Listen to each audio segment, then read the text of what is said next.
جنايات بورسعيد المنعقدة في التجمع الخامس بإعدام 21 متهما في قضية استاد بورسعيد، كما قضت المحكمة أيضا بمعاقبة 5 متهمين بالسجن المؤبد و6 متهمين آخرين بالسجن المشدد لمدة 15 عاما، إضافة إلى سجن 3 متهمين 10 سنوات ومتهم واحد سنة واحدة.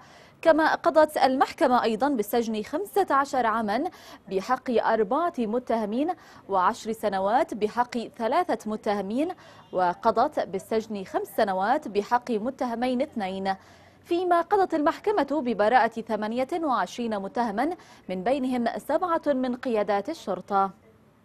حكمت المحكمة حضوريا للمتهمين من الأول وحتى الرابع والأربعون والثامن والأربعون والتاسع والخمسون ومن الثاني والستين وحتى الأخير، وغيابيا لباقي المتهمين.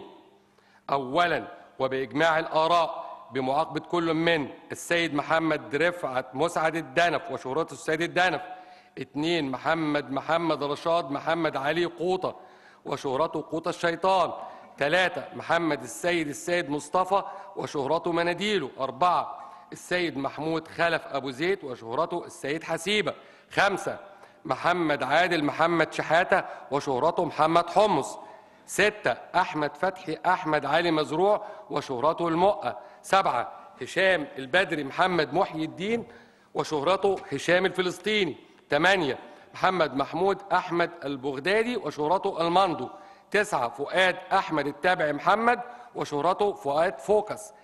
10 محمد شعبان محمد حسنين. 11 ناصر سمير أحمد عبد موجود. 12 حسن محمد حسن المجدي. 13 محمد حسين محمود علي عطية. 14 أحمد رضا محمد أحمد. 15 أحمد محمد عبد الرحمن النجدي. 16 طارق عبد الله عصران علي وشهرته طارق عصران.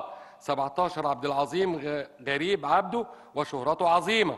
18 محسن محمد حسين الشريف وشهرته محسن القص. 19 وائل يوسف عبد القادر محمد وشهرته وائل سيكا. 20 محمد دسوقي وشهرته الدسة. 21 محمود علي عبد الرحمن صالح بالإعدام شنقا عما نسب إليه وألزمته المصاريف الجنائية.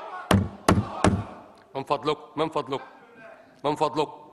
ثانيا بمعاقبة كل من محمد مجدي البدري محمد محي الدين وشهرته شوكولاتة. محمد الداوودي حجازي وشهرته الداوودي. أحمد الجريحي كامل عبد الكريم عبد الله. يوسف شعبان محمد حسنين. محمد حسني عبد المنعم حسن الخياط بالسجن المؤبد عما نسب إليه وألزمته المصاريف الجنائية. ومعاقبة كل من محمد محسن حسني محمد جبر وشهرته بطيخة. وأحمد سعيد علي عبد الحي منسي وشهرته المنسي. محمد عثمان محمد حسن. عصام الدين محمد عبد الحميد سمك. محمد سعد. توفيق ملكان طه صبيحة بالسجن المشدد لمدة 15 سنة عما نسب إليه وألزمته المصاريف الجنائية. ومعاقبة كل من إبراهيم منتصر إبراهيم العايق وشهرته مونتي